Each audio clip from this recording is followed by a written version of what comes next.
In the winter of 1879, when authorities finally opened the graves behind St. Stephen's Church in Millbrook, Pennsylvania, they discovered something that would haunt the coal region for generations. Of the 157 coffins buried over 12 years, not a single one contained human remains. Instead, each coffin held carefully arranged stones, weighted to match the supposed deceased, while church records showed insurance payouts totaling over $300,000, an astronomical sum for that era. What happened to those 157 souls who supposedly died peacefully in their beds? The truth would prove far more sinister than anyone could have imagined, revealing a web of deception that reached from the church pulpit to the darkest minds of Pennsylvania. Tonight, for the first time, we'll uncover the complete truth about Reverend Marcus Thompson and the conspiracy that turned a house of God into a marketplace for human lives. Before we continue with the story of Reverend Thompson and the mysterious graves of St. Stephen's Church, I want to ask you something. This channel isn't for everyone, only for those brave enough to face the darkest corners of American history. If you're ready to hear stories that others dare not tell, stories that will make you question what really happened in the shadows of our past, then subscribe to our channel and hit that notification bell. And I'm curious, from which state are you listening to this story? Leave a comment below telling us your location. Now let's discover what really happened in those Pennsylvania coal fields over a century ago. The truth about St. Stephen's Church begins in a place where desperation and faith collided in the most tragic way possible. Millbrook, Pennsylvania in 1867 was a town built on coal dust and broken dreams. Nestled in the Schuylkill County Valley, it housed nearly 3,000 souls, most of them Welsh and Irish immigrants who'd come seeking prosperity in America's booming coal industry. The town's heart beat to the rhythm of the mines, the pre-dawn whistle that called men to their darkness, the evening bell that welcomed them home, and too often the funeral bells that marked another life claimed by cave-ins, explosions, or the black lung that slowly strangled miners from within. St. Stephen's Episcopal Church stood on Elm Street, its modest brick facade and simple wooden steeple a stark contrast to the elaborate Catholic cathedral across town. The church served the Protestant community, primarily English and German families who'd arrived in earlier waves of immigration. Unlike their Catholic neighbors, the Protestant miners often lacked the strong community networks that helped families survive tragedy. When breadwinners died, Protestant widows frequently found themselves alone, with limited support from both their congregation and the broader community. This isolation would prove crucial to what was about to unfold.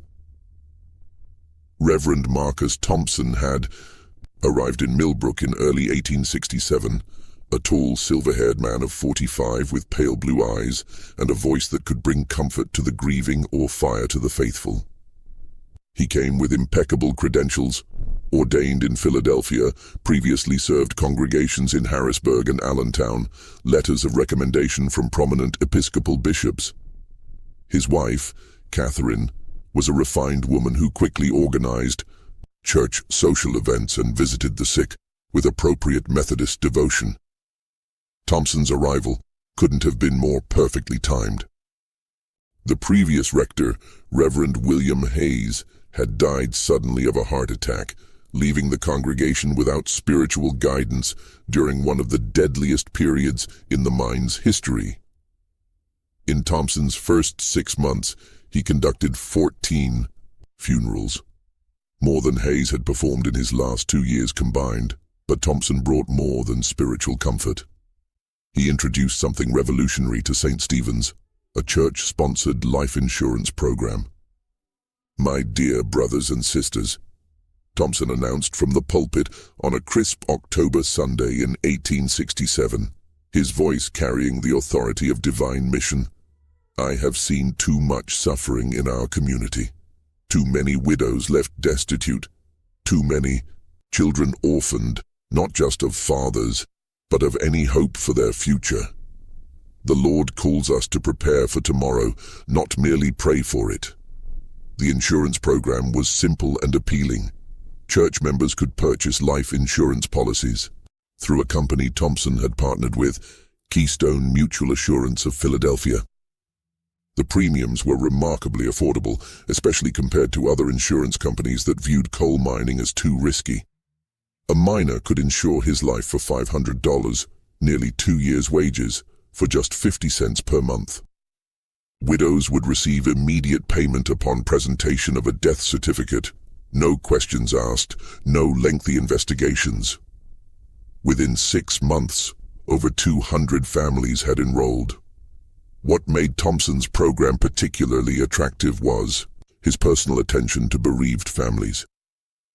Unlike other insurance companies that required extensive documentation and often delayed payments for months, Thompson personally guaranteed that families would receive their benefits within days of burial. He would handle all the paperwork, coordinate with the insurance company, and even advance money from church funds if necessary to ensure no family suffered while waiting for their rightful compensation.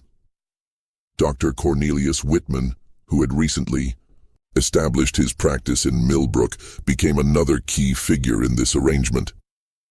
A graduate of Jefferson Medical College in Philadelphia, Whitman was young, ambitious, and eager to build his reputation in the community.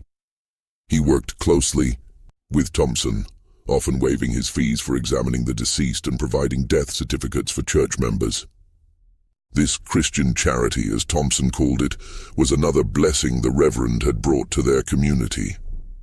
Samuel Crow, the town's undertaker and sexton of St. Stephen's Cemetery, completed what seemed like a perfectly coordinated support system for grieving families. Crow, a somber man of 50 with prematurely white hair and hands permanently stained by his trade, had been serving Millbrook for 15 years. He offered payment plans for funerals, often accepting delayed payment until insurance benefits arrived. His prices were fair, his service dignified, and his discretion absolute. This trinity of care, spiritual, medical, and practical, made St. Stephen's Church a beacon of hope in a community where death was a constant companion. Families felt protected, knowing that their loved ones would be properly cared for in death and that survivors would be provided for. The arrangement seemed like a godsend, and perhaps that was exactly how it was designed to appear. The first sign that something was terribly wrong came on a bitter February morning in 1868, though it would be 11 years before anyone understood its significance. Thomas McKenna had been walking to his shift at the Millbrook mine when he spotted a familiar figure trudging along the railroad tracks that led out of town. The man was thin, dressed in rough work clothes, and walked with a peculiar limp that McKenna recognized immediately. It was James Morrison, a fellow miner and member of St. Stephen's Church. The problem was, McKenna had attended Morrison's funeral just 3 weeks earlier. McKenna called out, but the distant figure didn't respond. By the time McKenna reached the spot where he'd seen the man, the tracks were empty. The early morning mist rising from the coal tipple made visibility poor, and McKenna convinced himself he'd been mistaken. Grief and guilt could play tricks on a man's mind. He knew that from experience. Morrison had died in a mine accident, crushed by a falling support beam. McKenna had been working the same shaft and had blamed himself for not warning his friend quickly enough. So McKenna said nothing. What could he say? That he'd seen a dead man walking the railroad tracks? People would think the coal dust had finally addled his brain. But Thomas McKenna wasn't the only one experiencing such encounters.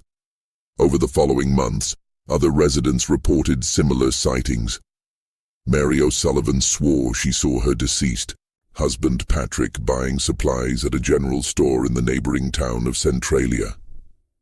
Agnes Fletcher claimed her late son Benjamin had appeared at her kitchen window one evening, thinner than she remembered but unmistakably alive. Each sighting was dismissed by the witness themselves, tricks of light, figments of grief-stricken imagination, cases of mistaken identity. The reports shared disturbing similarities. The ghosts were always seen at a distance, always in neighboring towns, and always appeared thinner and more haggard than remembered. They never responded to calls, never approached their former neighbors, and seemed to vanish when pursued. Reverend Thompson, when consulted about these visions, provided comfort with theological explanation. Grief manifests in mysterious ways, he counseled from the pulpit. The mind, in its desperate need to hold on to what is lost, sometimes creates what the heart most desires to see. These visions are not supernatural visitations, but rather the natural response of souls struggling to accept God's will. His explanations were reasonable, compassionate, and completely wrong. The truth was far more systematic and infinitely more cruel. What had actually happened to James Morrison was this. On January 15, 1868, Morrison had reported to Dr. Whitman, complaining of severe chest pains and difficulty breathing. These symptoms were common among miners, often indicating the onset of pneumoconiosis, the black lung disease that eventually claimed most men who worked the coalface. Whitman examined Morrison thoroughly, then delivered devastating news. Morrison was dying. The disease had progressed too far for treatment. He had perhaps weeks to live, certainly no more than months. Morrison was a 34-year-old man with a wife and 3 young children. His life insurance policy through Thompson's program would provide $500, barely enough to cover his medical care, let alone support his family after his death. In his desperation, Morrison made a decision that would condemn him to a fate worse than the disease ravaging his lungs. Dr. Whitman had presented him with an alternative. "There is another way," Whitman had said quietly, after ensuring his office door was locked. "A way your family could receive the insurance money immediately, while you address your situation through other means." The proposal was elegantly simple and utterly damning. Morrison would be declared dead of acute heart failure, a common enough cause among miners that no one would question it. His body would be prepared for burial by Crow, his funeral would be conducted by Thompson, and his family would receive their insurance payout within days. Morrison himself would be transported to work in the deep mines of western Pennsylvania, where labor was desperately needed and questions weren't asked. He could work until his disease claimed him naturally, knowing his family was provided for. "You're dying anyway," Whitman had explained with clinical detachment. "This way, your death serves a purpose, your family benefits, and you contribute to the industrial progress of our great state. It's a Christian solution to an unfortunate situation." Morrison, faced with the choice between leaving his family destitute or enduring a few years of hard labor while knowing they were secure, chose what seemed like sacrifice. He had no way of knowing he was choosing slavery. The conspiracy was breathtakingly comprehensive. Thompson provided the religious and administrative framework, creating trust within the community and handling insurance paperwork. Dr. Whitman identified suitable candidates and provided false death certificates that would pass any cursory examination. Crow prepared weighted coffins and conducted convincing burial ceremonies.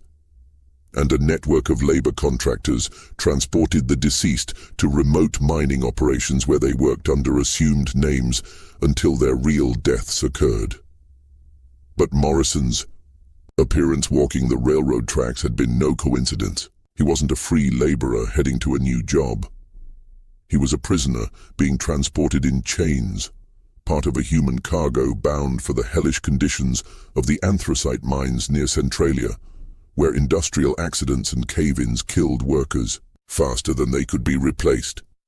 The men who operated these mines didn't care about the workers' real names or backgrounds. They paid Thompson and his associates a flat fee for each able-bodied laborer delivered. No questions asked. The workers themselves received nothing beyond minimal food and shelter. They were slaves in everything but name, and most would never see their families again. This was the beginning of what would become known as the Millbrook Method, a systematic process of converting the desperate into the disappeared, transforming tragedy into profit, and turning a house of God into a marketplace for human souls. The success of Thompson's first venture with James Morrison established a template that would be refined and expanded over the following years. What had begun as an opportunistic arrangement with a single dying miner evolved into a sophisticated operation that preyed on the vulnerabilities of an entire community. Thompson's genius lay in his understanding of human psychology and social dynamics. He never approached healthy, prosperous families. Instead, he focused on those already facing medical or financial crises, men diagnosed with progressive illnesses, families drowning in debt, workers injured in mine accidents who could no longer earn their wages. To these desperate souls, he offered what appeared to be miraculous salvation, immediate financial relief through early insurance payouts in exchange for temporary sacrifice. Dr. Whitman became increasingly skilled at identifying suitable candidates. His medical practice gave him intimate knowledge of which families were facing medical bankruptcies, which workers were developing signs of black lung disease, and which injuries would leave men unable to continue mining. He began requesting regular health examinations for all church members enrolled in the insurance program, a service presented as preventive care, but actually functioning as a screening process for potential victims. Prevention is the cornerstone of good health. Whitman would announce at church health seminars, early detection saves lives and protects families from unexpected hardship. The examinations were thorough and professional, building trust while gathering intelligence. Whitman documented not just medical conditions, but also family financial situations, debt loads, and social connections. Men with large families and limited social networks were particularly vulnerable. They had the greatest incentive to consider drastic measures and the fewest people who might notice their absence. Samuel Crowe, meanwhile, perfected the art of simulated death. His background as both undertaker and sexton gave him unique expertise in the practical aspects of death and burial.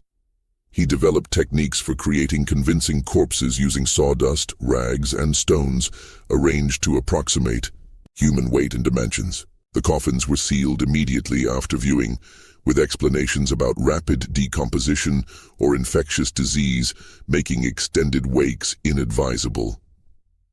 In cases of lung disease, Crowe would explain to grieving families, the body deteriorates quickly after death.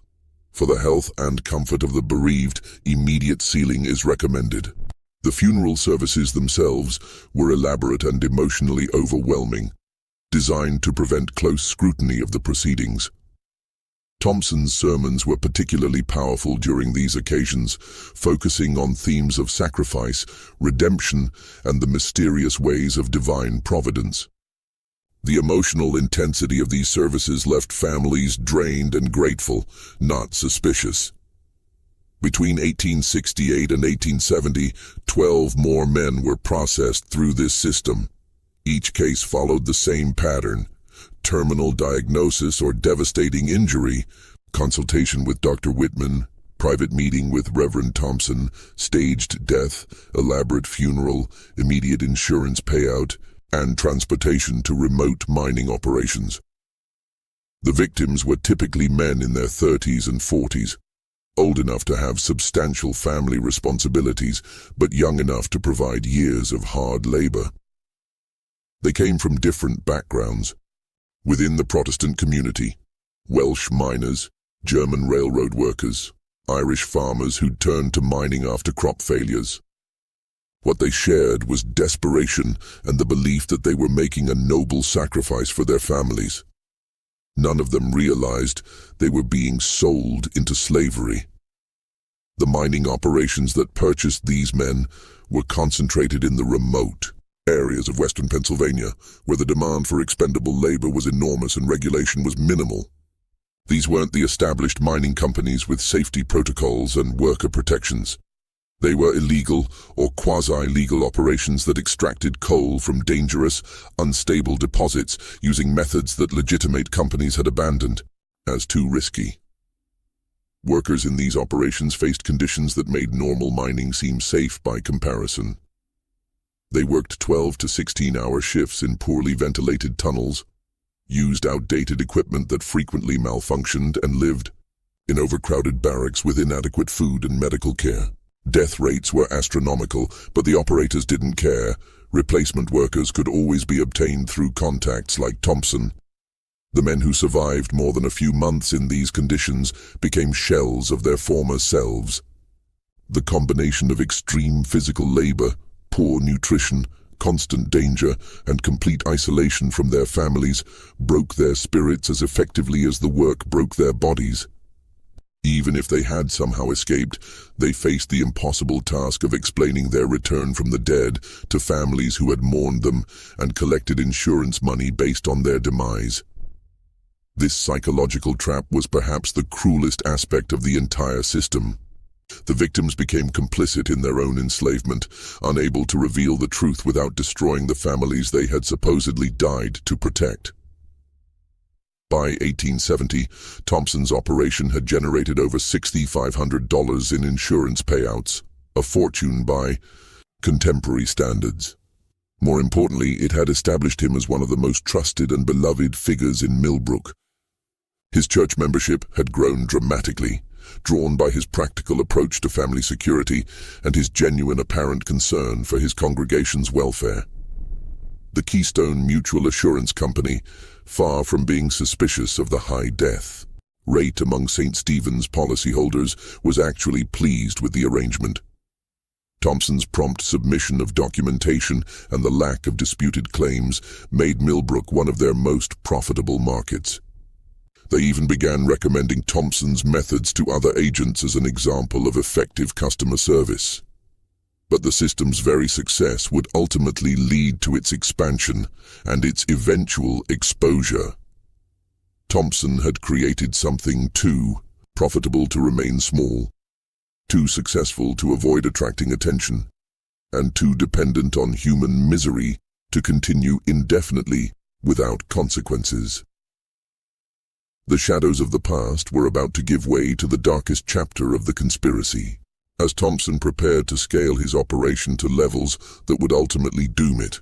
What had begun with one desperate miner would soon encompass entire families, and the Methodist approach of individual salvation would evolve into something resembling wholesale slaughter. The question that would haunt investigators for decades was not whether Thompson and his associates were criminals. That would become undeniably clear. The question was whether they had convinced themselves they were doing God's work, or whether they had simply discovered that evil, when dressed in religious clothing and presented with compassionate rhetoric, could flourish in plain sight within a community desperate enough to believe in miracles.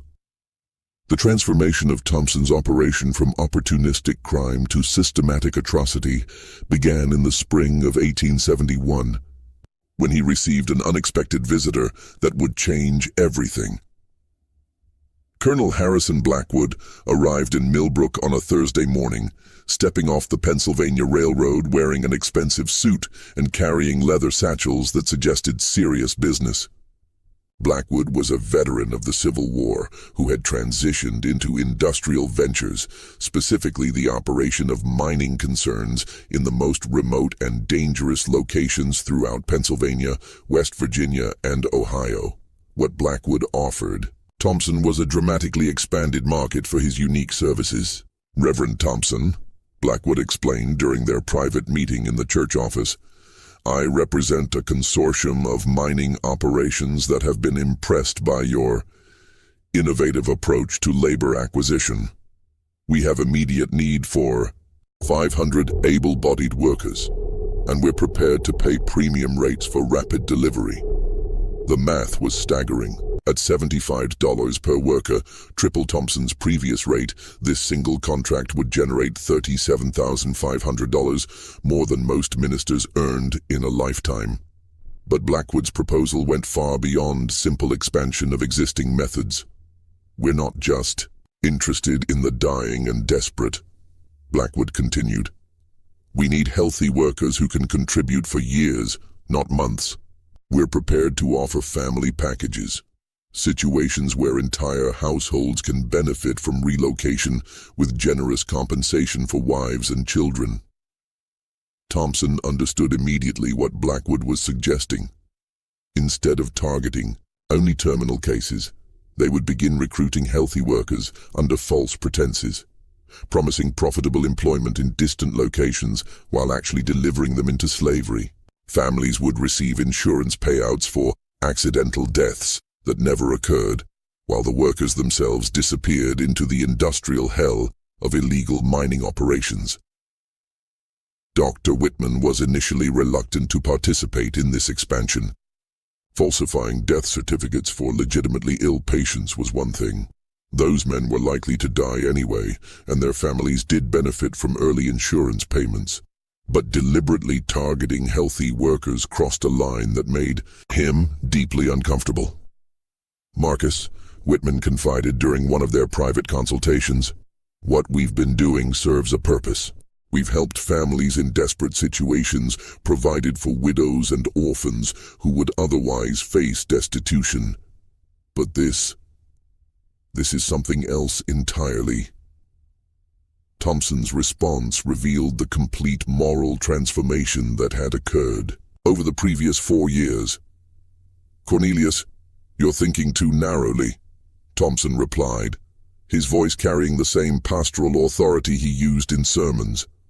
These men will work productively for years, contributing to the industrial strength of our nation while providing security for their families. Instead of wasting away in these played-out mines, watching their lungs slowly fill with coal dust, they'll be building America's future in new territories. It's not cruelty. It's opportunity.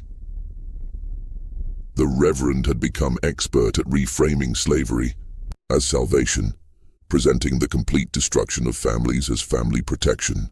His ability to justify the unjustifiable through religious rhetoric had evolved into something approaching genuine delusion, or perhaps something far worse than delusion. Samuel Crow required no convincing. The undertaker had profited substantially from the conspiracy and had developed a taste for the work that went beyond mere financial motivation. He began suggesting refinements to their methods, ways to make the process more efficient and less likely to attract attention. We need to vary our approach, Crow recommended. Too many deaths from the same causes might eventually draw questions. I can arrange mining accidents, house fires, even drownings.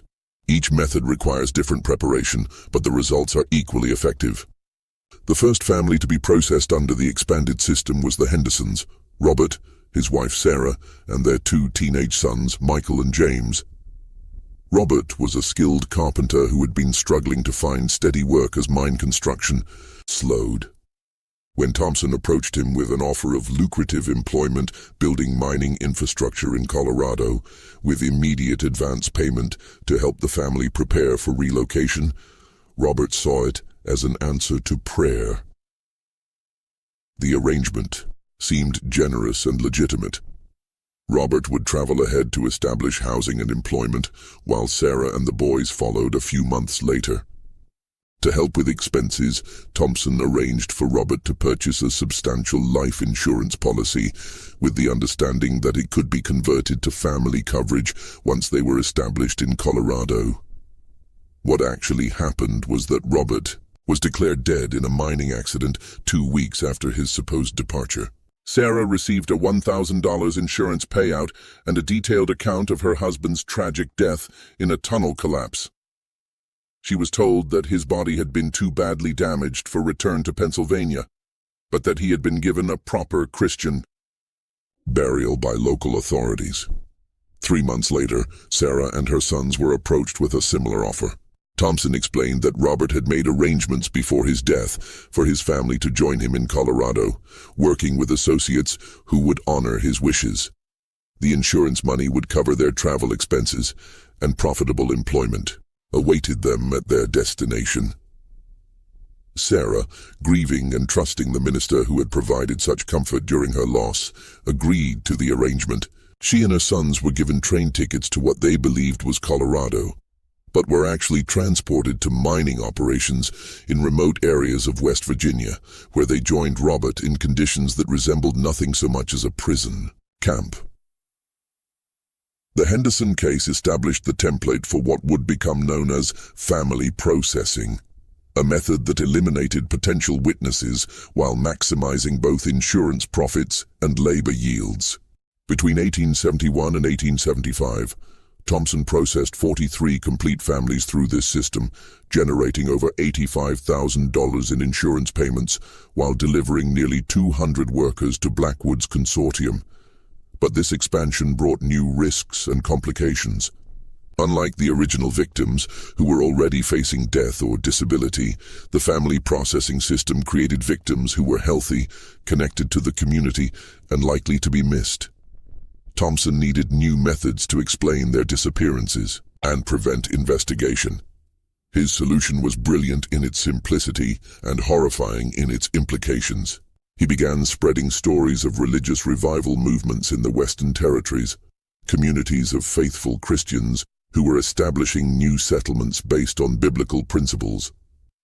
Families who joined these movements necessarily severed ties with their previous communities, dedicating themselves completely to their new spiritual calling. "The Lord is calling His people to new lands," Thompson announced from his pulpit, just as He called Abraham from Ur, Moses from Egypt, the disciples from their nets. Some among us have heard this calling and chosen to answer, to sacrifice the comfort of familiar surroundings for the greater glory of establishing God's kingdom in the wilderness. This religious framework provided perfect cover for family disappearances. When the Hendersons and other families vanished, community members assumed they had joined religious settlements and chosen to cut contact with their previous lives. It was unusual, but not unprecedented. Religious enthusiasm often led to dramatic lifestyle changes, and the idea of Christian communities in frontier territories was entirely plausible. Thompson even arranged for occasional letters to be sent to Millbrook, supposedly from families who had successfully established themselves in these new communities. The letters, actually written by associates in distant cities, described successful farming ventures, growing religious communities, and deep satisfaction with their new lives. These communications reinforced the cover story while discouraging further inquiry. By 1875, Thompson's operation had evolved into something unprecedented in American criminal history. A systematic program of family destruction disguised as religious ministry, operating with the full trust and support of its victim community. The conspiracy had processed over 120 people, generated more than $150,000 in fraudulent insurance payments, and created a network of forced labor camps that stretched across 3 states. But the very scale of this success was creating problems that would prove impossible to resolve. The high death and disappearance rate among St. Stephen's congregation was beginning to attract attention from church authorities, insurance investigators, and law enforcement agencies. More critically, some of the original victims had survived long enough in the labor camps to begin planning escapes, and their intimate knowledge of Thompson's methods made them extremely dangerous to the entire operation. The shadows of the past were about to collide with the realities of the present, and the collision would expose secrets that had been buried deeper than any of the empty coffins in St. Stephen's Cemetery. Just when we thought we understood the scope of Reverend Thompson's operation, we discover it was far more extensive and horrifying than anyone imagined. If this story is keeping you on the edge of your seat, share this video with someone who loves dark mysteries. Hit that like button to support our investigation of these forgotten crimes, and make sure you're subscribed so you never miss stories that uncover the truth about America's hidden history. Now let's see how this web of deception began to unravel. The beginning of the end came from the last person anyone would have suspected. Rebecca Morrison, the widow of James Morrison, the first victim of Thompson's conspiracy 7 years earlier. Rebecca had been one of Thompson's greatest success stories. After receiving her husband's insurance money in 1868, she had used it to open a small boarding house that catered to traveling salesmen and mining supervisors. The business prospered, and Rebecca became one of Millbrook's most respected widows, a testament to Thompson's program and the financial security it provided to bereaved families. But Rebecca Morrison was also one of the few people in Millbrook who read newspapers from other cities. In October of 1875, while reviewing a Philadelphia paper left by one of her boarders, Rebecca noticed a small article about labor conditions in the anthracite mines near Centralia. The piece mentioned a mine accident that had killed 15 workers, including several men whose backgrounds suggested they weren't typical miners. What caught Rebecca's attention was one name mentioned in the casualty list: James Morrison, age 38. Originally from the Schuylkill region. The age was wrong. Her James would have been 41 by 1875, but the name and regional origin created an impossible coincidence. How could there be another James Morrison from the same area working in the same industry who had died in a mine accident? Rebecca began collecting newspapers from other cities, searching for any mention of mining accidents, labor disputes, or unusual deaths. What she discovered over the following months created a pattern that chilled her to the bone. Names kept appearing. Not just variations or coincidences, but exact matches. Thomas McKenna, who had supposedly died of black lung in 1869, Patrick O'Sullivan, officially deceased from a mining accident in 1870, Benjamin Fletcher, heart attack victim in 1871. The newspaper accounts described them as active workers who had died in various industrial accidents between 1872 and 1875, years after their official deaths and elaborate funerals in Millbrook. Rebecca faced an impossible situation.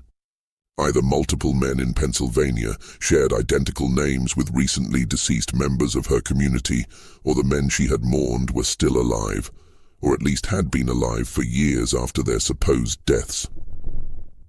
Her first instinct was to approach Reverend Thompson with her discoveries, seeking his guidance and comfort in understanding what seemed like impossible coincidences.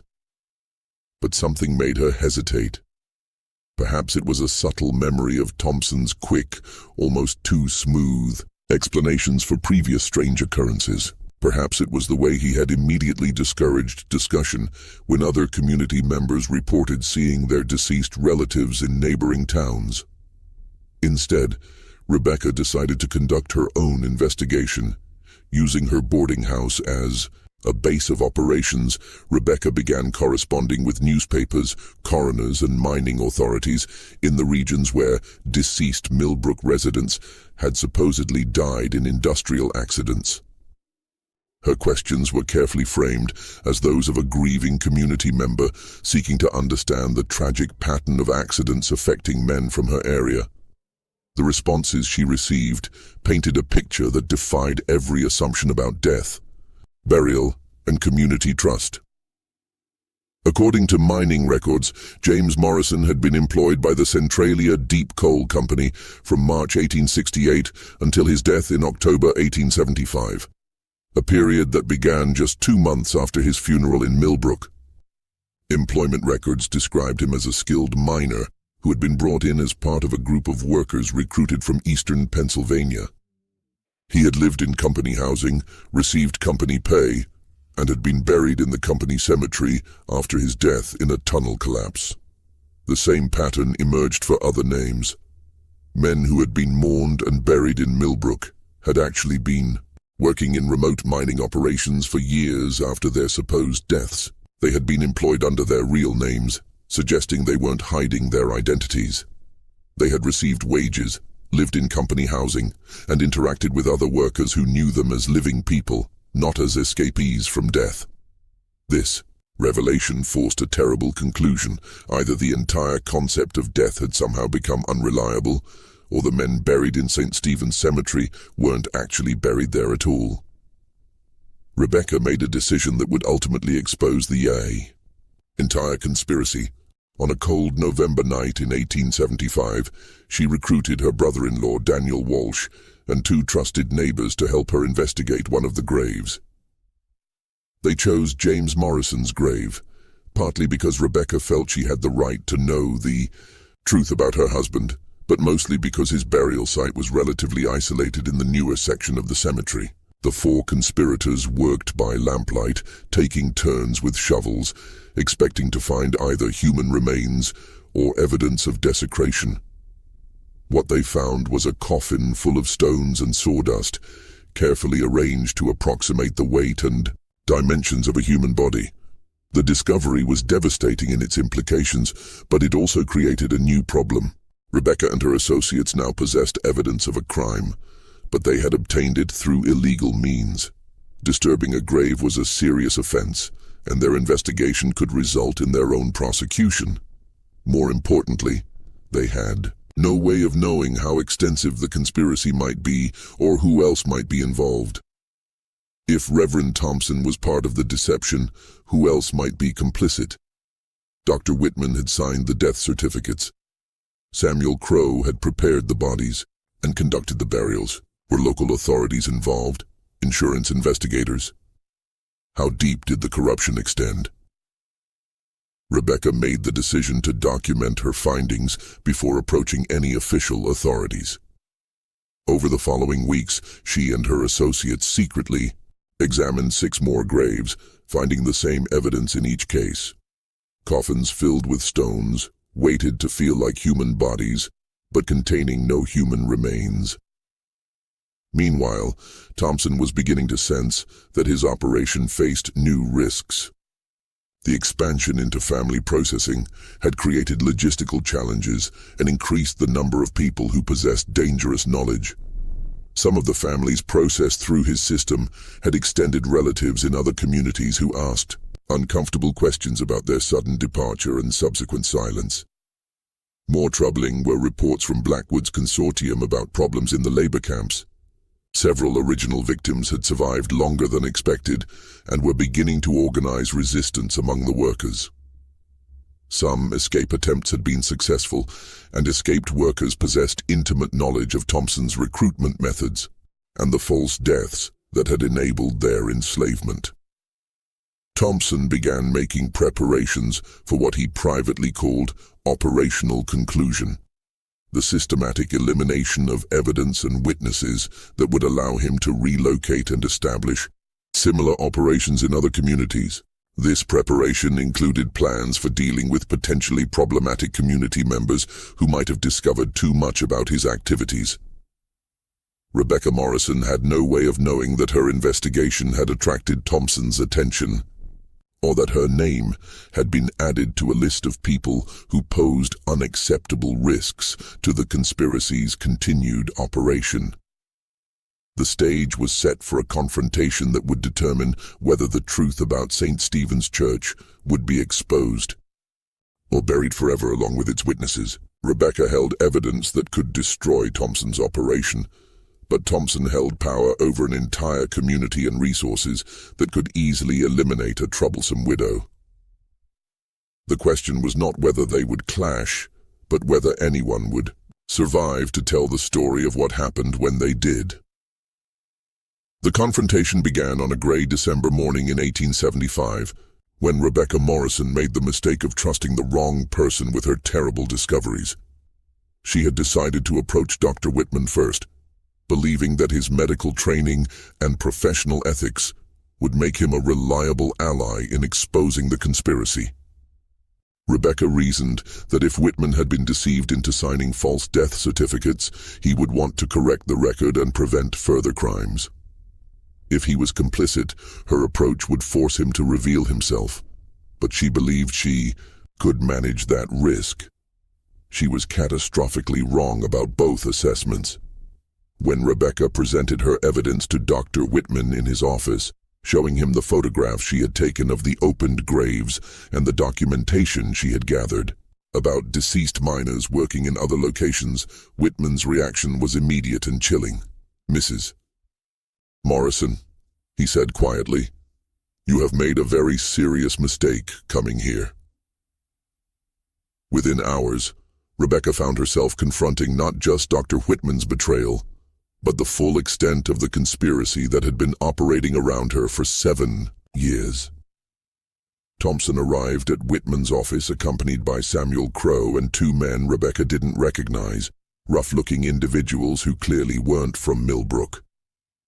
"Rebecca," Thompson said, his pastoral voice carrying none of its usual warmth.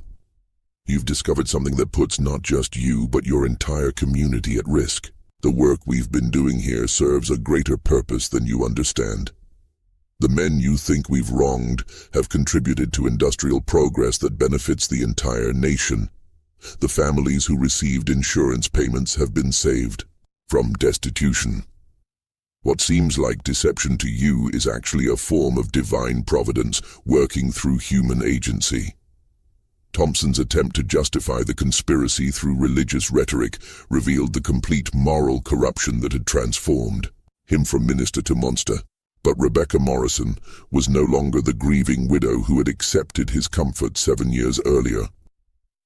She had become something far more dangerous to the conspiracy, an informed and determined adversary. "You're not serving God," Rebecca replied, her voice steady despite her fear. "You're serving yourself. You've turned our church into a slaughterhouse, our community into a hunting ground, and our faith into a marketplace for human souls. James is dead now. Really dead. And so are all the others. They died as slaves in your minds, far from their families, believing they had sacrificed themselves for a noble purpose. You've committed murder, Reverend Thompson. Mass murder, disguised as ministry." The accusation hit its target with devastating accuracy. Thompson's carefully constructed theological justifications crumbled under the weight of simple truth. For a moment, the mask of pastoral concern slipped completely, revealing something cold and calculating beneath. "What you call murder, Mrs. Morrison, has provided security for dozens of families and productive labor for expanding industries. These men would have died anyway, in our played-out minds, from black lung disease, from industrial accidents. We simply redirected their deaths to serve a useful purpose." Dr. Whitman stepped forward, his medical bag in hand. "Rebecca, you're clearly distraught. The evidence you think you found can be explained through rational means. Grave robbing is a serious crime, and the stress of conducting such activities has obviously affected your mental state. I'm going to give you something to help you rest, and then we can discuss how to address this situation properly." But Rebecca had anticipated this possibility. Before coming to Whitman's office, she had left detailed documentation with her brother-in-law, Daniel Walsh, along with instructions to contact authorities in Philadelphia if she didn't return by evening. She had also sent copies of her evidence to the Philadelphia Inquirer and the Pennsylvania State Police, though she hadn't mentioned this precaution to anyone in Millbrook. "Dr. Whitman," Rebecca said, backing toward the office door, "if you approach me with that bag, you'll be committing assault in front of witnesses. And gentlemen, if anything happens to me today, detailed evidence of your conspiracy will be in the hands of state authorities by tomorrow morning." The revelation that Rebecca had taken precautions beyond their immediate control changed the dynamic completely. Thompson and his associates faced a choice between immediate violence that would certainly expose them and allowing Rebecca to leave with knowledge that might expose them eventually. Thompson chose a middle path that would prove to be his final mistake. "Mrs. Morrison," he said, "you're acting on incomplete information. Yes, we have been creative in our methods of helping families in crisis. But you don't understand the full scope of what we've accomplished. Would you be willing to see the complete picture before making final judgments? Would you visit one of our operations, speak with the men you think are victims, see for yourself how they live and work?" It was a trap, of course. Thompson was offering Rebecca the chance to visit one of Blackwood's mining operations, where she would, accidentally suffer a fatal accident that would eliminate her as a threat while providing a plausible explanation for her death. But Rebecca had spent months studying Thompson's methods, and she recognized the pattern. "I'll consider your offer," she replied carefully, "but only if you agree to my conditions. I want to visit these operations accompanied by independent witnesses, perhaps representatives from the State Mining Authority or the Philadelphia newspapers. I want advance notice of exactly where we're going and when. And I want guarantees about communication with outside authorities during the visit." These conditions made Thompson's trap impossible to execute, but they also revealed that Rebecca understood exactly what he had been proposing. The pretense of peaceful resolution evaporated, leaving only the stark reality of what would happen next. Samuel Crowe spoke for the first time during the confrontation, his voice carrying the flat affect of someone accustomed to death. "She knows too much, and she's prepared too well. This ends one of two ways. She disappears tonight, or we all hang next month." The blunt assessment forced everyone in the room to confront the full implications of their situation. Thompson's conspiracy had grown too large to contain and too documented to deny. Rebecca Morrison possessed evidence that could destroy them all, and her precautions made it impossible to silence her without confirming her accusations. But Thompson had spent 7 years building his operation, generating enormous profits, and convincing himself that his crime served a higher purpose. He wasn't prepared to surrender everything because one woman had discovered the truth. "Mrs. Morrison," Thompson said finally, "I want you to understand something. The men in this room have committed themselves completely to our mission. We've moved beyond the point where retreat is possible. If our work is exposed, dozens of families will lose the insurance payments that have sustained them for years. Hundreds of workers will be abandoned in mining operations where they have no legal status or protection. The economic disruption alone will destroy this community." It was a desperate attempt at moral blackmail, suggesting that exposing the conspiracy would harm the very people it had victimized. But Rebecca had anticipated this argument as well. "Reverend Thompson," she replied, "you're describing the consequences of your crimes, not reasons to continue committing them. Those families received money stolen through insurance fraud. Those workers are slaves who deserve rescue, not abandonment. And this community deserves the truth about what's been done in the name of Christian charity." The exchange marked the end of negotiation and the beginning of what Thompson would later describe in his private journals as operational termination, the systematic elimination of threats to prevent exposure of the conspiracy. But Rebecca Morrison had made one final preparation that Thompson couldn't have anticipated.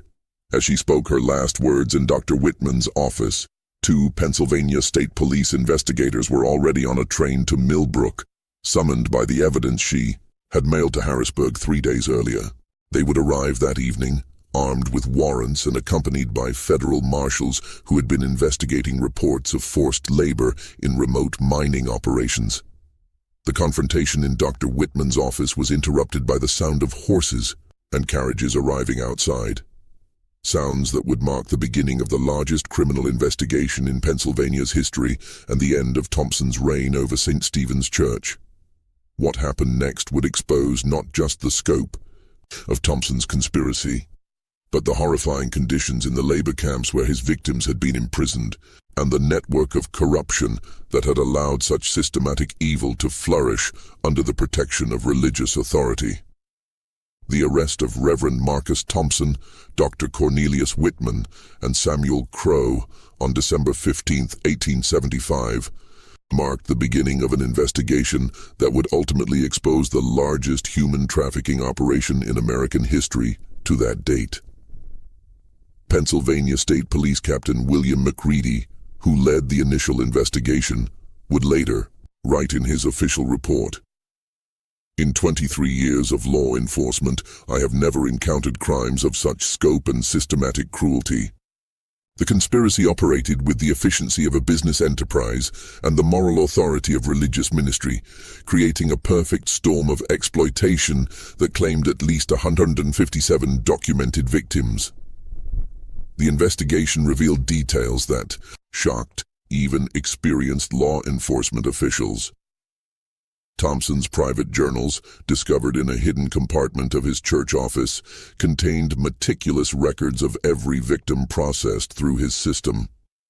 Each entry included the person's real name, their fictional cause of death, the insurance payout received, and their ultimate destination in Blackwood's network of forced labor operations.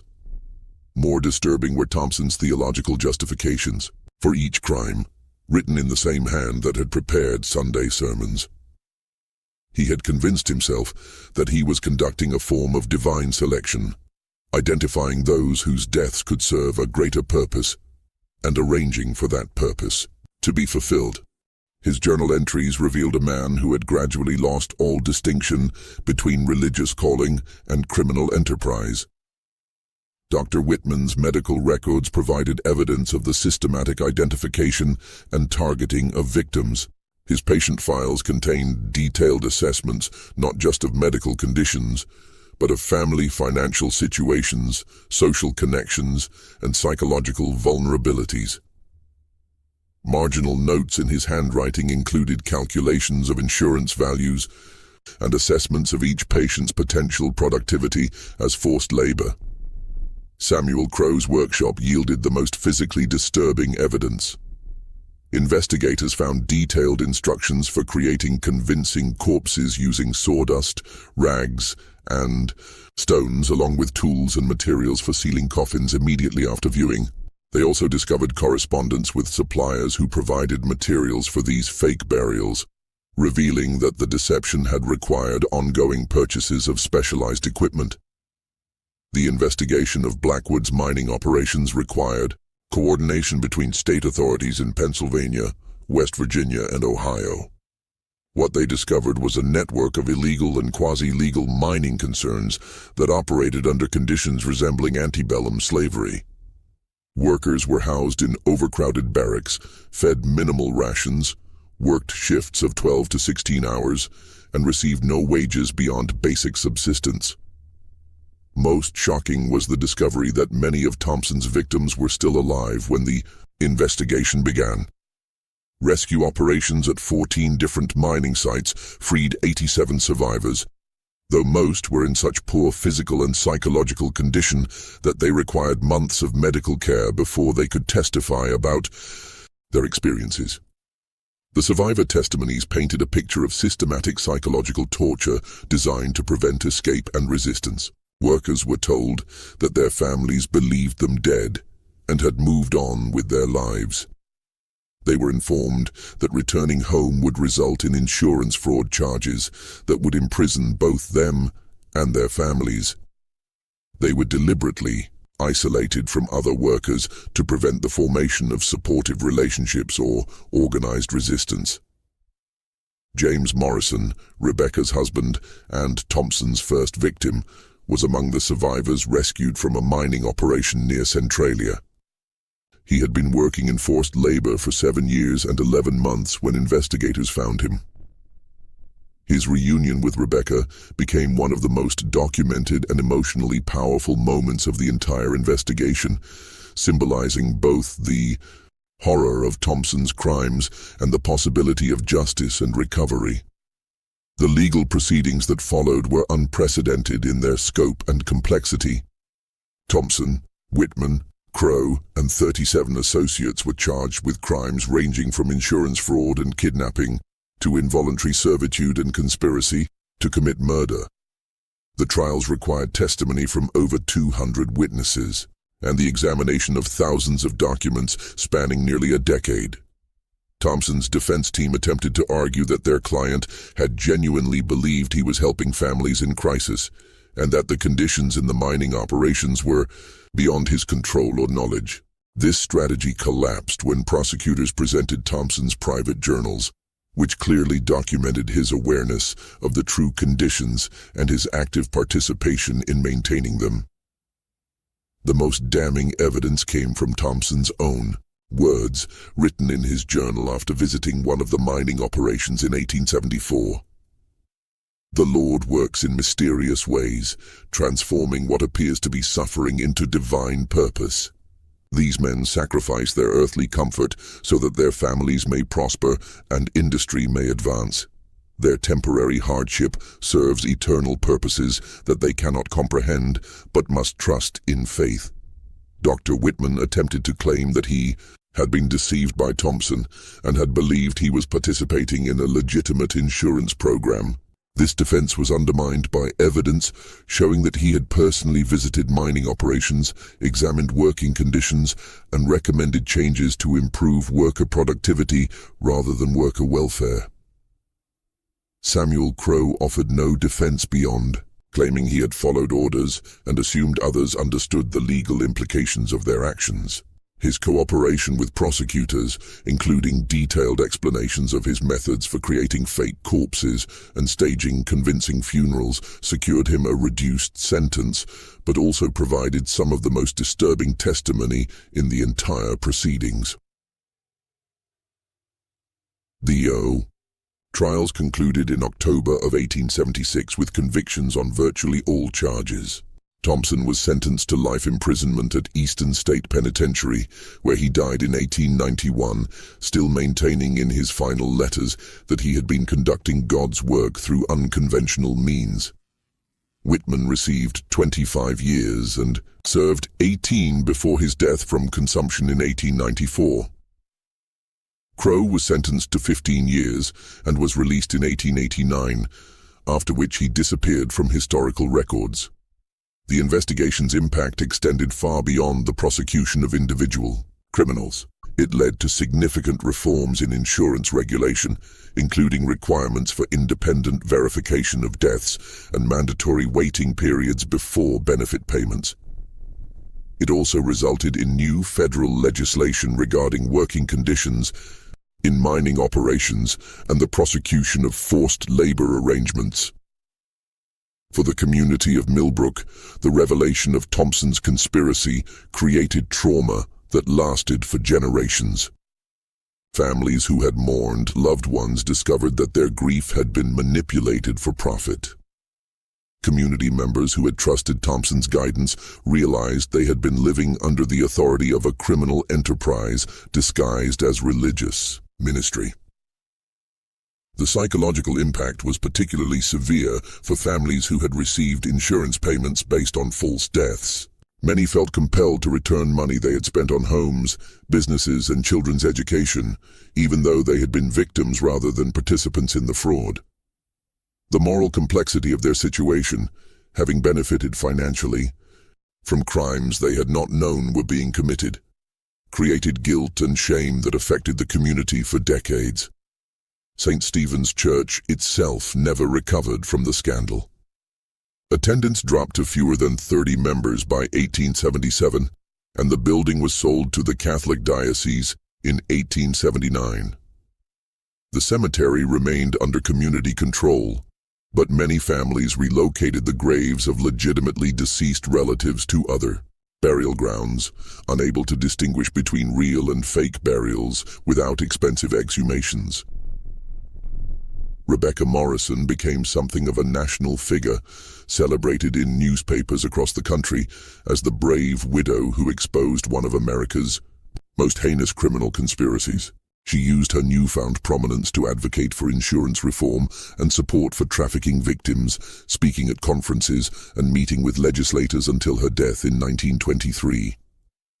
The empty coffins of St. Stephen's Church became a symbol of how evil could flourish under the protection of religious authority and community trust. The case study was used in law enforcement training for decades, demonstrating how criminals could exploit social institutions and human vulnerabilities to conduct systematic atrocities in plain sight. Perhaps most disturbing was the realization that Thompson's operation had been entirely preventable. Multiple people had reported seeing deceased individuals in neighboring communities, but these reports had been dismissed as grief-induced hallucinations rather than investigated as potential evidence of crime. The authority granted to religious figures and medical professionals had created an environment where their word was rarely questioned, even when evidence suggested serious problems. The final tally of Thompson's conspiracy was staggering: 157 documented victims, $847,000 in fraudulent insurance payments, equivalent to over $20 million today, and a network of forced labor operations that had enslaved hundreds of workers across multiple states. The human cost was incalculable: families destroyed, communities traumatized, and faith in religious authority permanently damaged. But perhaps the most chilling aspect of the entire case was Thompson's final statement before sentencing, delivered without apparent remorse or recognition of his crime's true nature. "I have served God's purpose in ways that others cannot understand. The men who worked in those mines contributed to America's industrial progress. The families who received insurance payments were saved from destitution. The efficiency of our methods allowed us to help more people than traditional charity could ever reach. History will vindicate the necessity of what we accomplished." This statement revealed that Thompson had never truly understood the evil of his actions. He had created a theological framework that transformed slavery into salvation, murder into ministry, and systematic exploitation into divine service. His ability to maintain these delusions, even after exposure and conviction, demonstrated the dangerous power of ideological justification to corrupt moral reasoning.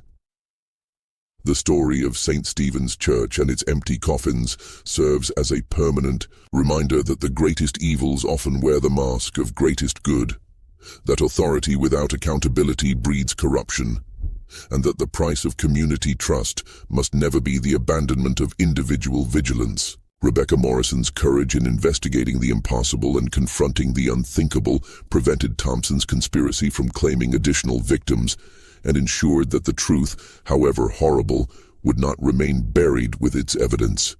This mystery shows us that evil can flourish in the most unexpected places, protected by the very institutions meant to safeguard human dignity and spiritual welfare.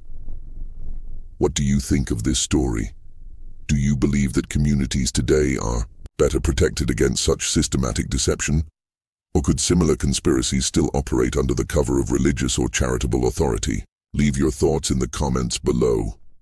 If you found this investigation compelling and want to hear more stories about America's hidden criminal history, subscribe to our channel, hit that notification bell, and share this video with someone who appreciates the importance of uncovering buried truths.